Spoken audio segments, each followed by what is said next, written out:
Assalamualaikum warahmatullahi wabarakatuh. Perkenalkan, nama saya Heni Herlina dari Prodi S1 Keperawatan Fakultas Kedokteran Universitas Sultan Ageng Tirtayasa. Sebelumnya, gimana nih kabarnya kakak? Alhamdulillah baik.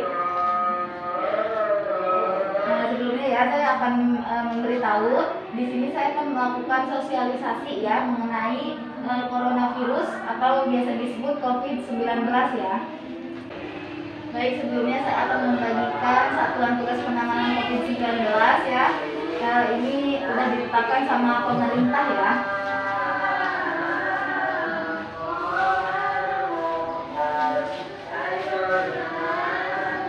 Baik, di sini saya akan sedikit menjelaskan ya.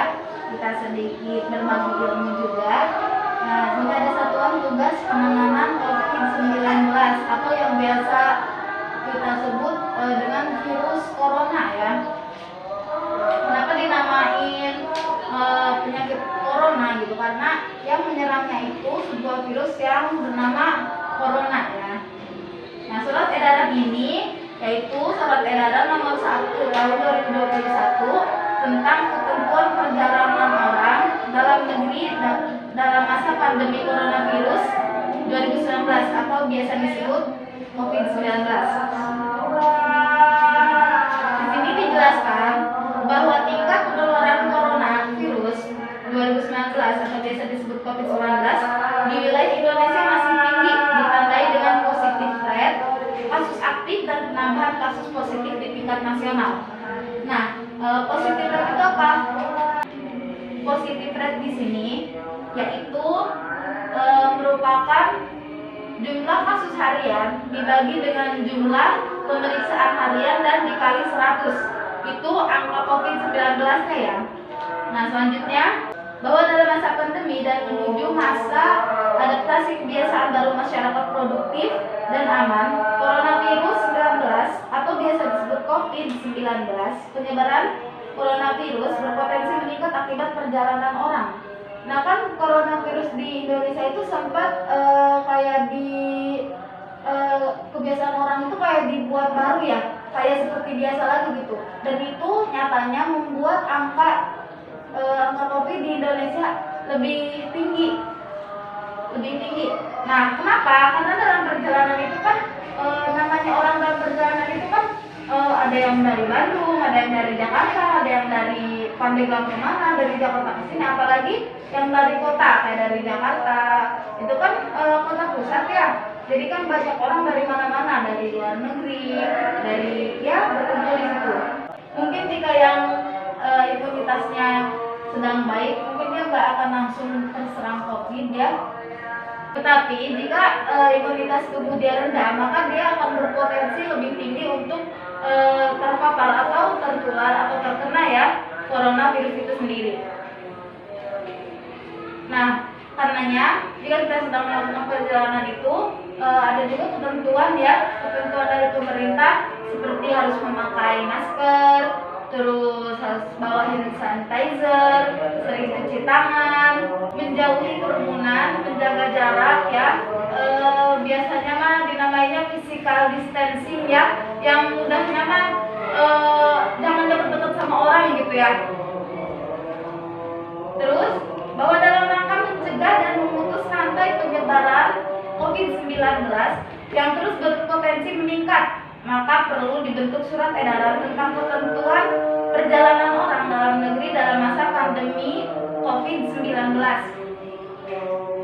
Nah, pemerintah juga nggak semena-mena mengeluarkan surat edaran ya, karena ini kan angka COVID-19 di negeri kita khususnya itu setiap hari bahkan dia selalu ada peningkatan ya, dan peningkatannya itu lumayan bisa dikatakan tinggi gitu ya.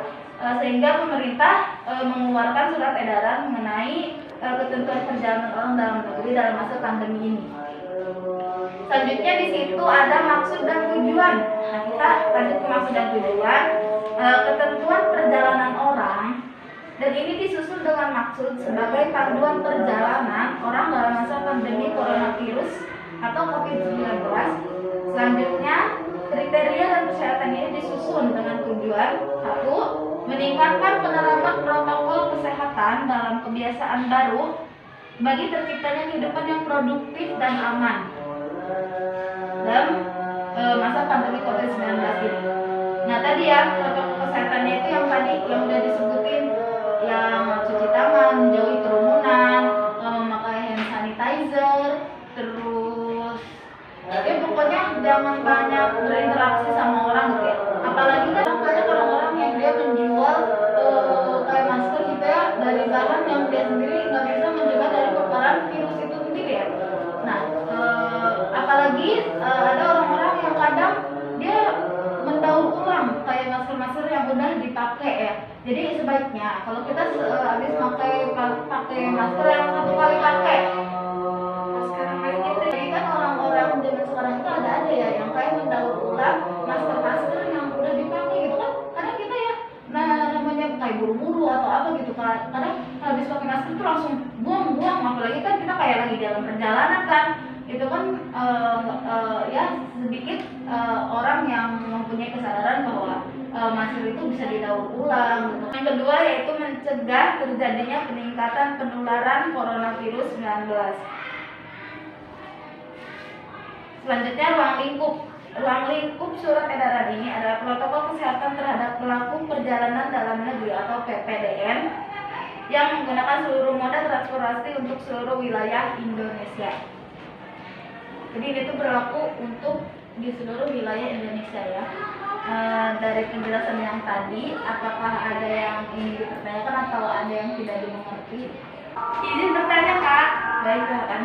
Sebelumnya perkenalkan nama saya Rizka Nisa. Ingin menanyakan berapa jumlah COVID-19 yang ada di seluruh Indonesia untuk hari ini? Mohon maaf ya sebelumnya dikarenakan nggak ada infokus ya, jadi mungkin bisa dilihat langsung di laptopnya. Jadi total yang terjangkit coronavirus ya.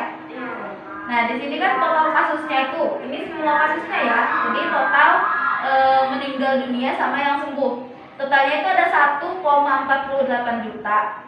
Nah yang sembuhnya itu ada 1,32 juta. Dia yang meninggal dunia ada 40,81 juta. Ada yang mau ditanya lagi? Sudah Kak, sudah cukup. Terima kasih. Ya. Mungkin itu aja ya. Apa ada yang mau ditanyain lagi? Sudah cukup. Sudah cukup. Ya mungkin ya segitu aja dari saya. Kalau memang sudah cukup dan sudah dimengerti, mohon maaf saya mengganggu waktunya. Kurang dan lebihnya mohon maaf. Wabillahi taufiq wal hidayah. Assalamualaikum warahmatullahi wabarakatuh.